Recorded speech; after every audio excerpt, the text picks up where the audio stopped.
As expected, House Speaker Kevin McCarthy has now formally removed both Representatives Adam Schiff as well as Eric Swalwell from the House Intelligence Committee. He was very proud of himself because remember, he's the speaker, he's the leader technically. He put out this tweet saying, I have rejected the appointments of Adam Schiff and Eric Swalwell for the House Intelligence Committee. I am committed to returning the House Intel Committee to one of genuine honesty and credibility that regains the trust of the American people. And look, I don't like the first part of that tweet, but I do want to give Kevin McCarthy a little bit of credit for injecting a bit of humor into the political discourse of the day. That's pretty good. The right is getting better at comedy. So yes, it's gonna have some honesty and credibility after they take out a couple of people who dared to question Donald Trump over the past few years. So that's cool. Anyway, he's got some explanations as to why he felt he needed to do this. Take a look at this.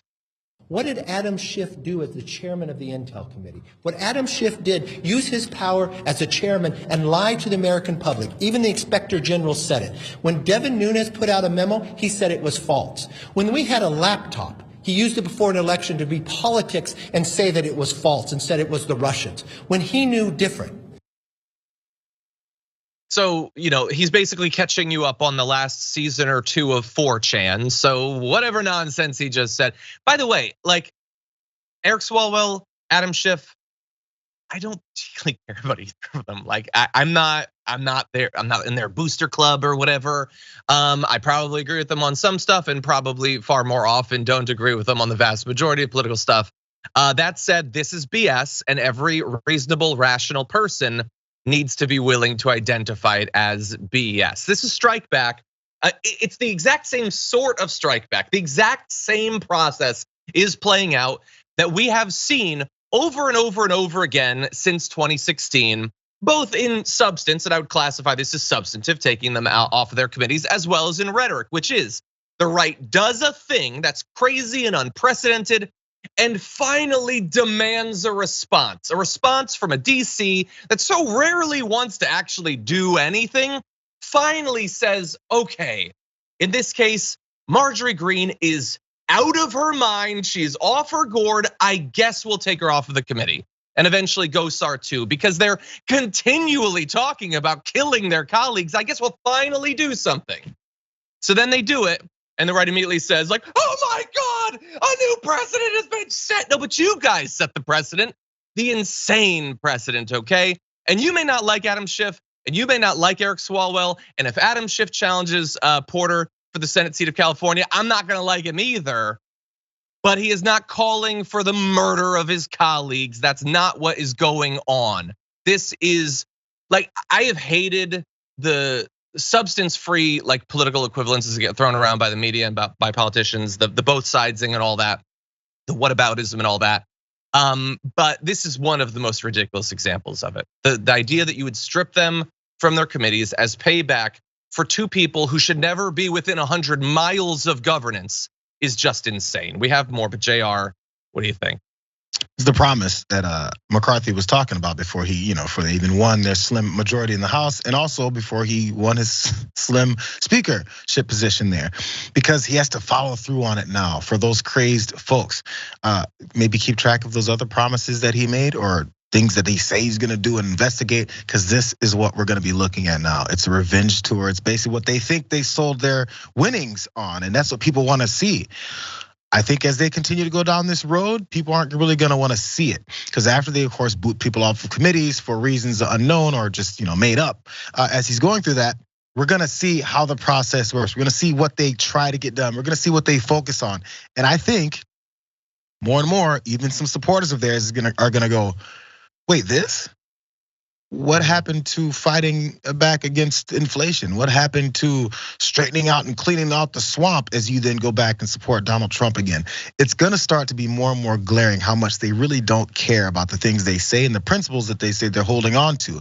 And then if the opposing politicians are smart, they'll continue to point out those folks who he did put on these positions, and when they did get kicked off, the things he now supports. So he supports people going to Klan rallies and following behind Nick Fuentes and then posting videos of murdering your colleagues. Because then if someone else does it that's a Democrat, they'll lose their minds, pull their hair out. But one last thing, you can know. I think it was Adam Kinzinger. He called Kevin McCarthy a piece of excrement. Said the full expletive word there when he was talking about him. It's because he's only looking for power, and part of that was exhibited by as he showed this anger in that press conference or when he's behind the mic. I got rid of Adam Schiff for this reason. Like, come on, bro.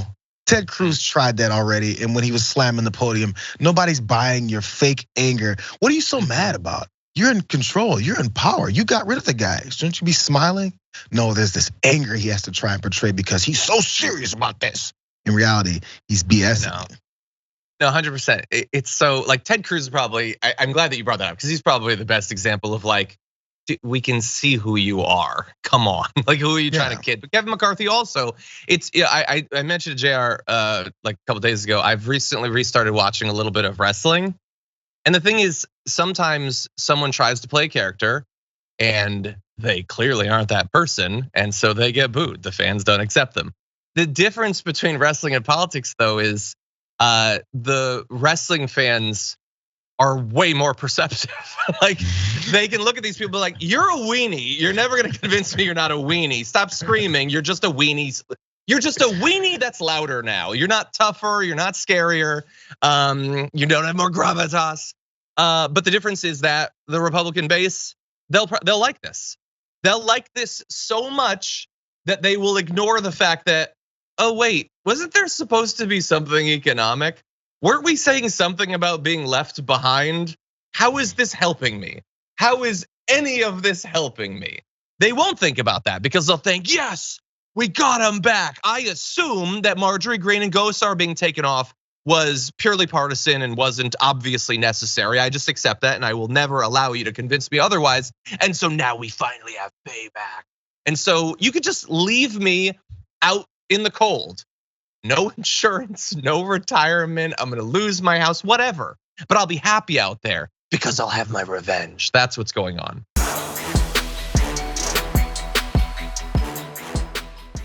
Check out the Damage Report podcast each day, wherever you get your podcasts, whether Pocket Casts or Stitcher or iTunes. You can join me as I give you the news and stories you want with a range of co-hosts and interview guests jumping in on the fun each day.